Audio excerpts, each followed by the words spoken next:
পরকীয়া বাড়তেছে। কি বলেন আপনারা? তালাক বাড়তেছে, সংসার বিচ্ছিন্নতা বাড়ছে। আমি যুবক মানুষ, আমি যদি মুরব্বী হইতাম একটা কথা ছিল, কিছু কথা বলার জন্য নিয়ত করে বসলাম। আল্লাহ পাক এই কথায় ইখলাস দান করুক, যা বলবো শুনবো আমল নিয়তে বলার এবং শোনার তৌফিক দান করুক। একটু জোরে বলেন আমিন। আপনারা ঘুমাবেন না তো ইনশাআল্লাহ? সজাগ থাকবেন, সবাই সজাগ থাকবেন। সামনে পিছনে ডানে বামে যারা আছেন সবাই জোরে বলেন আলহামদুলিল্লাহ। একটু হরনগুলোর আওয়াজ বাড়ায় দাও, হরনগুলো। আরেকটি বিষয়, এখানে হয়তো মহিলা প্রজেক্টর দেওয়া হয়েছে। কমিটি ভাইদের কাছে আবেদন করব, এটা আমার বলা দরকার, আমি বলছি, যেহেতু আমি যুবক মানুষ। আমি যদি মুরব্বী হইতাম একটা কথা ছিল, আমার আগে যিনি আলোচনা করেছেন উনি মুরব্বী, তার আগেও যিনি আলোচনা করেছেন উনিও মুরব্বী। মুরব্বী নিয়ে সমস্যা নাই, জীবন নিয়ে সমস্যা। আমার সমস্যা আছে, আপনাদের না থাকলেও। এজন্য দয়া করে প্রজেক্টর মহিলাদেরকে আমার দেখাটা বন্ধ করে দেন। আমি কালা হইলেও সমস্যা ছিল না, এটা বন্ধ করে দেন প্রজেক্টর থাকলে। ভাই এটা কেন বললাম? কোনো মহিলাকে কি আপনি সরাসরি দেখতে পারবেন? জায়েজ আছে? নাই। একটা হইল ইসলাম শরীয়ত, আর একটা হইল আমি পারি না, মানে একটা জানি যে শরীয়ত এটা হুকুম দিয়েছেন, আরেকটা হলো আমি পারি না। পারি না এটা আমার দোষ, তাই বলে শরীয়ত এটাকে জায়েজ করে নাই। কথাটা বুঝেন? নামাজ ফরজ, আমি পারি না এটা আমার দোষ, তাই বলে নামাজ ফরজ থেকে বের হয়ে যাবে না, ঠিক না? নাকি আপনারা আমার এই কথার সাথে একটু দ্বিমত আছেন? ভাই থাকতে পারেন, কারণ আপনাদের রেওয়াজ এরকম চলে আসতেছে। অনেকে আছেন যাদের রেওয়াজ চলে আসতেছে। কি ভাই, আমাদের এই মাহফিলে অনেক বছর ধরে আমরা মাহফিল করতেছি, শুনেছি আমার ওস্তাদ মরহুম আইনুদ্দিন আলাজাব রহমতুল্লাহ আলাইহি এখানে ওয়াজ করেছেন। যেহেতু আমার ওস্তাদ এসেছিলেন, আমিও এসেছি। তো কথা হলো এটা যে এত বছর ধরে করতেছেন, হয়তো এটা এভাবে প্রচলন, কিন্তু প্রচলনটা বাদ দেওয়া দরকার। যে জিনিসটা আমি সরাসরি দেখতে পারবো না, ওই জিনিসটা আমার পর্দাতেও দেখা জায়েজ নেই। কোনো নারীকে যেভাবে আমার সরাসরি দেখা জায়েজ নেই, ঠিক সেই নারীটাকেই পর্দার আড়ালেও দেখা, মানে স্ক্রিনেও দেখা জায়েজ নেই। এটা হলো কমন ফতোয়া এগুলো। সেই জন্য ওয়াজ মাহফিলে এই টাইপের জিনিসগুলো না আনা আপনাদের জন্য, আপনাদের জন্য, সবার জন্য কর্তব্য। যেহেতু এটা দ্বীনি মজমা, আল্লাহ একটু বুঝগুলো দান করুন, আমিন। আমার বলার দায়িত্ব আমি শেষ করে দিলাম, বাকি দায়িত্ব কমিটি এবং যে আসছে তার। এখন যদি গুনাহ হয় তাদের হবে, কিন্তু আমি আমার জায়গা থেকে আল্লাহ পাকের কাছে মাফ চাই নিছি, বাস খালাস। আমি আপনাদের সামনে মুখতাসার সময় কিছু কথা বলবো। মূলত বয়ান শোনাটা হলো বিষয়, দেখা না, শোনাটা বিষয়। এখন বলবেন আপনারা তো গজল করেন, ভিডিও করেন, করি ভাই, আমরা বলে দিই না এটা মহিলাদের দেখতে হবে। এই চিন্তা যদি করেন, এই যে বলছেন ওইটাও তো দেখে না, আপনি দাঁড়ান বলেন ওইটা দেখি, ওইটার ফতোয়াটা কি বলেন? দেখে, হ্যাঁ এটা দেখে, তার নিজের চোখের সমস্যা। ইয়াগুদ্দুনা মিন আবসারিহিম ইয়াগুদুদনা মিন আবসারিহিন। বসেন, আমার থেকে আজকের যে জবাবটা, এটা যদি আপনাকে কেউ জিজ্ঞাসা করে আপনি বলে দিবেন। আল্লাহ পাক কোরআনে বলেছেন, যারা পুরুষ এরা তাদের নজরকে হেফাজত করবে, আবার যারা মহিলা তারা তাদের নজরকে হেফাজত করবে। আমার দায়িত্ব আমি দেখবো না, কিন্তু সে আমার দেখলে আমার কি করার আছে? কি বলেন? যখন বিয়ের জন্য আপনি কোনো জায়গায় বাসা বাড়িতে যান, আপনি আপনার ছেলেকে নিয়ে বসে আছেন, ওপার থেকে চুকি দেয়, উকি দেয় কিনা? দেয় না? উকি দেয়, মহিলাদের অভ্যাস এটা, উকি দেয়। দোষটার, গুনাহগার। তো সেই জায়গায় আম্মা জান আয়েশা রাদিয়াল্লাহু তাআলা আনহা রাসূল সাল্লাল্লাহু আলাইহি ওয়াসাল্লামের সাথে একসাথে বসা একজন সাহাবী আসছে, উম্মে মাকতুম, যিনি অন্ধ ছিলেন।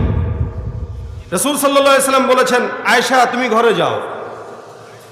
আম্মা জান আয়েশা বলতেছেন, হযরত এ তো অন্ধ, ও তো আমাকে দেখবে না।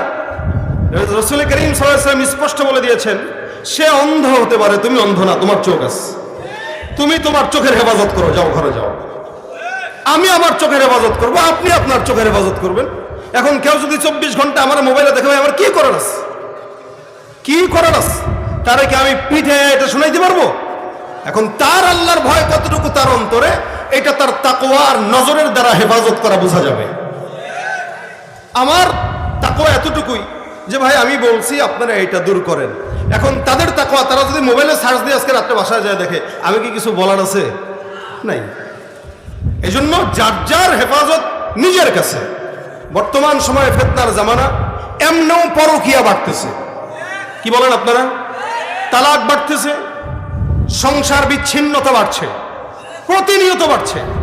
এভাবেই প্রতিদিন যত সময় যাচ্ছে এভাবে তালাকের সংখ্যা বাড়তেছে, ডিভোর্সি মহিলার সংখ্যা বাড়ছে, ঘরগুলো নষ্ট হয়ে যাচ্ছে। তো এই মুহূর্তেও যদি আমরা নিজেদের নজরের হেফাজত না করি, আমাদের সংসারগুলো আরো বেশি ভাঙবে এবং পরকীয়া আরো বেশি বাড়বে। এই জায়গা থেকে আমাদের প্রত্যেকের উচিত আমাদের নিজেদেরকে হেফাজত করা। আল্লাহ আমাকেও হেফাজত করার তৌফিক দেখ, আপনাদেরকেও দেখ।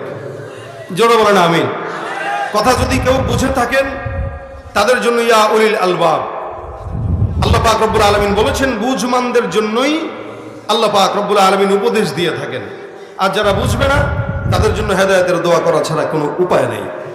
আমি আপনাদের সামনে একটি আয়াতে কারিমার অংশ বিশেষ তেলাওয়াত করেছি।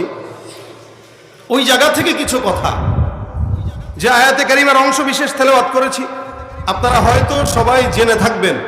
আমি যদি জিজ্ঞাসা করি বলেন তো এই আয়াতের নামটা কি? আয়াতুল কুরসি। আয়াতুল কুরসি বলেন, আয়াতুল কুরসি। তার মানে আপনারা আয়াতটা শুনেছেন, আলহামদুলিল্লাহ। আয়াতুল কুরসি এটা অনেক ফজিলতপূর্ণ একটি আমল, অনেক ফজিলতপূর্ণ আমল। কত ফজিলত!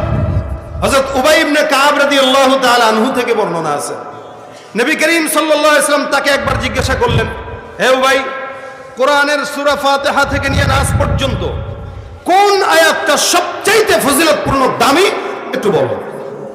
হযরত উবাই ইবনে কাব রাদিয়াল্লাহু তাআলা আনহু স্পষ্ট রাসূল করিম সাল্লাল্লাহু আলাইহি ওয়াসাল্লামকে বললেন, ইয়া রাসূলুল্লাহ, আপনি আপনার আল্লাহ ভালো জানেন। সাহাবা আজমাইনদের আজমত ছিল এটা। কেউ যদি রাসূল যদি কোনো প্রশ্ন করতেন তো সাথে সাথে বলতেন আল্লাহ আল্লাহ রাসূল ভালো জানে। আর আমাদেরকে প্রশ্ন করা হইলে ওর চেয়ে আমি ভালো জানি। কি বলেন? ও কি জানে, আমি ভালো জানি। ওর জবাব হয় নাই, আমার জবাব হয়েছে। ও কি বুঝে, আমি বেশি বুঝি। তো অথচ সাহাবায়ে কেরামদের আদত ছিল আল্লাহ আল্লাহ রাসূল ভালো জানেন। উবাই ইবনে কাবকে আল্লাহর নবী আবারও জিজ্ঞাসা করলেন, উবাই ইবনে কাব, আমি আবারও তোমাকে বলছি, তুমি বলো কোরআনের সবচাইতে আলা মাকাম, আলা তাবকার আয়াত কোনটি? উবাই ইবনে কাব বলে, ইয়া রাসূলুল্লাহ, আপনি যেহেতু আমাকে ইখতিয়ার দিয়েছেন, আপনি যেহেতু আমাকে বলেছেন, আমি ফিকির করে জবাব দেওয়ার জন্য, তাই আমি জবাব দিচ্ছি। বাকি সহি কোনটা গলত কোনটা রাসূল এটা আপনি ছাড়া কেউ জানে না। উবাই ইবনে কাব বলতেছেন, আমার কাছে মনে হয় কোরআনের ফাতিহা থেকে নিয়ে নাস পর্যন্ত যত আয়াত আছে সব আয়াতের ভিতরে সবচেয়ে উঁচু মানের ফজিলতপূর্ণ আয়াত হচ্ছে আয়াতুল কুরসি। এটা জোরে বলেন সুবহানাল্লাহ। সবচেয়ে ফজিলতপূর্ণ আয়াত আয়াতুল কুরসি।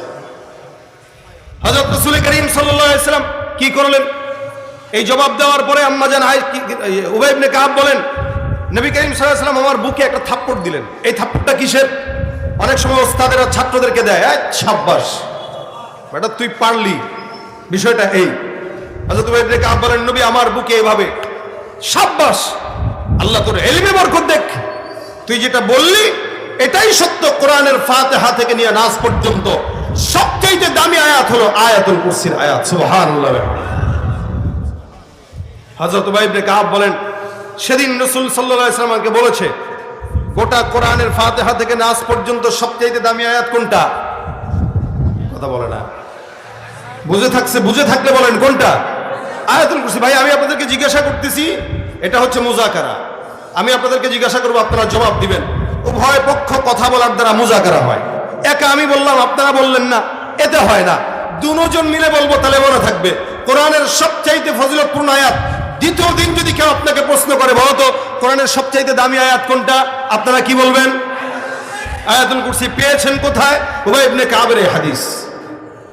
শুধু তাই না, রাসূল করিম সাল্লাল্লাহু আলাইহি ওয়াসাল্লাম বলেন আয়াতুল কুরসি এত ফজিলতপূর্ণ, এই আয়াতুল কুরসির দুইটা ঠোঁট আছে, একটা জিহ্বা আছে। সুবহানাল্লাহ ওয়া বিহামদি।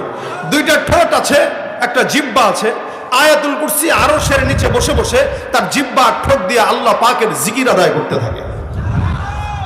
এটা হলো আয়াতুল কুরসি। এত দামি আয়াত, এত ফজিলতপূর্ণ আয়াত। নবী অন্য হাদিসে বলেন কোরআনের সবচেয়ে উঁচু একটা চূড়া আছে, যেমন বিশাল বড় পাহাড়, এই পাহাড় বিস্তৃত এলাকা জুড়ে, কিন্তু পাহাড়ের একটা চূড়া থাকে, যেখান থেকে উঠে ওই জায়গা চূড়া থাকে না, উঠতে উঠতে সর্বোচ্চ শিখর যেটা, ওটা হলো চূড়া। নবী বলেন কোরআনের সর্বোচ্চ চূড়া হলো সূরাতুল বাকারা, আর সূরা বাকারার সর্বোচ্চ চূড়া হলো আয়াতুল কুরসি।